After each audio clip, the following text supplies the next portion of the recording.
what is Sharia? And we have heard more about Sharia than you really should have because we haven't talked about Sharia. Okay. Sharia has to do somewhat with law, but in fact Sharia is not law at all. The law is understanding of Sharia through fiqh. And we'll talk a little bit about that. So, and we'll see what that is. Sharia literally means the path to the watering hole. Many of these things have to do with paths. In a path to the watering hole that the animals take to go to the river. And imagine how straight and narrow and well-defined that path is. The animals go whichever way they want. They in general know where they're going. They're going towards the water. But the edges are not very clearly defined, and it depends upon how many you have and how the herder is driving them, how hard and how easy and so on. So it's a path towards the watering hole. That's what Sharia is. But it does come from Quran. So the Quran, I just quote one little ayah there. It says, Sharia is the prescribed way of the deen. The essence of religion is deen. The essence of religion is deen.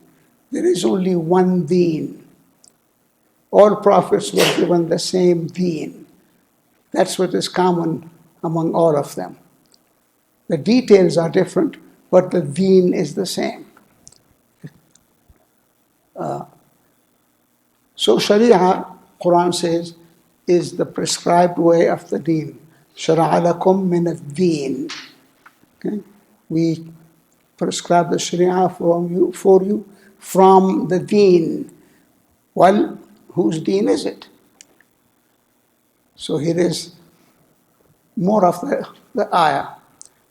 Prescribed for you what God enjoined Noah, Abraham, Moses, Jesus, that you remain steadfast on the deen and don't be disunited in it. That's what the Sharia is. Does it describe the law in any sense? No. But it describes the process that it says the Sharia is a way of deen that all prophets have agreed on. Okay? And there are guidance in the Quran that says, doing this will be against the deen. But it doesn't, Sharia itself, the Quran doesn't prescribe any law from Sharia because most of the ayahs, and we'll come to that, are not specifically applicable to make law. Any questions so far? Because Sharia is one of those things that confuses people. Because there is a lot of Sharia law, and people want Sharia and so on. People do use the word Sharia for law, but it really isn't the law. It's the path, and it's the same for all prophets.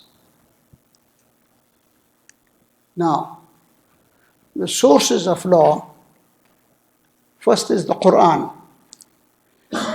I think it's important to understand that the Quran in many ways is similar to the Constitution. Except in this case, the source is God. But even the American Constitution actually acknowledges that there are rights that the lawgiver doesn't give to people. They're God-given. So people cannot take away those rights. They're not really given to you. They are yours automatically. So people who feel oppressed and they are begging for their rights, they're begging from the wrong people. Because the people they're begging their rights from cannot give it to them because they cannot take them away. So the rights, so the Constitution acknowledges the existence of God. And it acknowledges, I don't want to get too much into that, but there's a big push to get religion completely out of the system. Well, you can't, because what the Constitution says, even that the state shall not establish the law, well, they couldn't. The reason is we had 13 colonies. West Virginia was not one of them. Maine was not one of them, right? Well, Vermont was not one of them either. So each one of them actually had a religion. They each had accepted a particular denomination of Christianity.